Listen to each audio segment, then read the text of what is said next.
વડાપ્રધાન શ્રી હંમેશા વંચિત, પીડિત, શોષિત અને છેવાડાના માનવીના વિકાસને તેમણે હંમેશા પ્રાધાન્ય આપ્યું.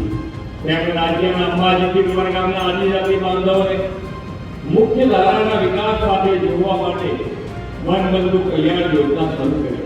આના પરિણામે વનબંધુને સમાજની મુખ્ય ધારામાં આપણે લાવી શક્યા છે. આજે તો તેમના સંતાન ડોક્ટર, ઇજનેર અને પાયલોટ બન્યા છે.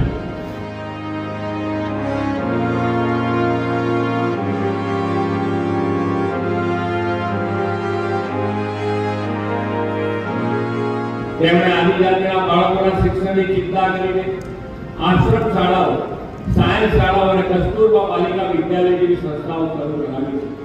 જ્યાં એક સમયે વિજ્ઞાન પ્રવાહની શાળાઓ પણ નથી, ત્યાં આજે મેડિકલ કોલેજો મળી છે. આદિજાતિ અંતરાળ વિસ્તારના બાળકોને સ્માર્ટ લર્નિંગની વિશ્વ કક્ષાનું શિક્ષણ આપવાની વડાપ્રધાન શ્રી મેમને આપણે સાકાર કરી છે. આ સંસ્થા પણ આદિજાતિ વિસ્તારના અંતરાળ વિસ્તાર 1 થી 12 ધોરણ સુધીની શાળાના સંચાલન કરી રહી છે. તે અભિનંદનને પાત્ર છે.